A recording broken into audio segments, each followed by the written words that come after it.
چتا تن جاړم نور باچا ته وجاړم چتا نن غواړم نو د بل چا نه غواړم. السلام علیکم جناب ورونو عزیزانو ستړي بسئ چالوالې خیر خیریت دی او ایله لرمه چې ټول جوړ ویاسته لننه د ښځه یو نیم کال زه دا ناجوړه یم دا وینه لګومه زما ناجوړې ده پلاستیک انیمیا ډاکټرانو ما ته دلته په کوټه کې دا خبره وکړله چې ته به بون میرو ټرانسپلانټ کوې د بون میرو ټرانسپلانټ دپاره له 50 لک ته 1 کروڑ روپۍ پورې خرچه لګېږي لهذا د هغه دپاره له ما سره هېڅ پیسې شی نشته نو هیله لرمه چې ته له ما سره مرسته وکړئ په دا 1 نیم کال کې ما 2000 وینه لګول کېده 2000 ډریپه وینه ما لګول کېده په دغه کې ما یو ډریپ په 1100 هم اخیستی دی او اوس دا ساعت ما ته یو ځای میلاویږي په 500 روپۍ او دا وینه زه لګومه په هفته کې 15-20 تیلی اوس له هفتې څخه 4 ورځې 3 ورځې تر 2 ورځې بالا نه ته راشي که څوک کوم وروڼه یو څه مدد کول غواړي نو له ما سره د خپل مدد وکړي تاسو کتلی سئ چې اوس هم ما ته وینه را چالو ده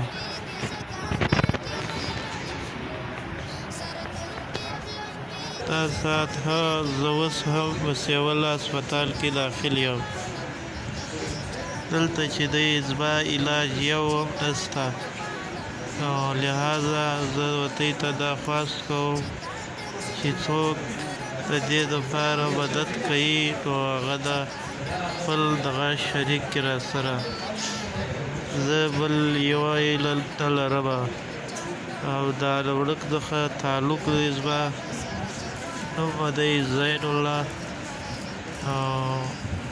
یو دا کوټی ورور دی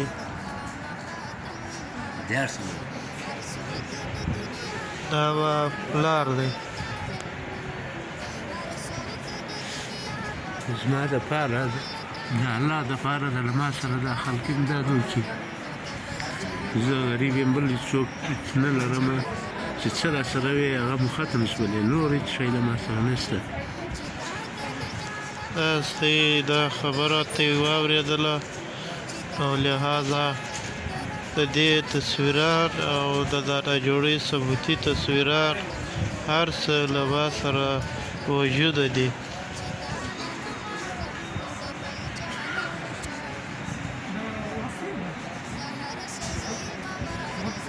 دغه یو قسم ګولۍ زه خورمه د ورځې د 1000 روپۍ ګولۍ خورم زه د ورځې دا ډیورال ګولۍ دي 25 mg زه 150 mg خورمه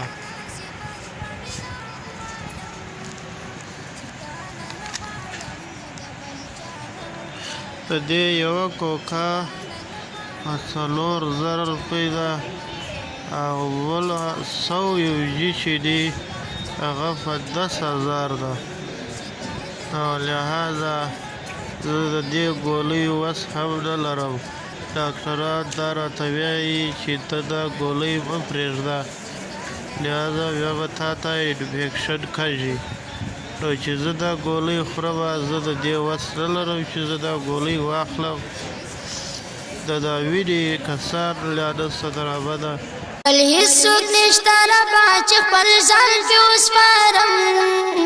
بل هیڅوک نشته ربا چې خپل ځان پې وسپارم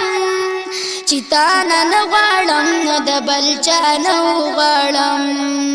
چې تا نن غواړم نو د بل چا نه غواړم چې تا ته نه جاړم نو ربا چا ته وجاړم چې تا ته نه جاړم نو ربا چا ته وجاړم چې تا نن غواړم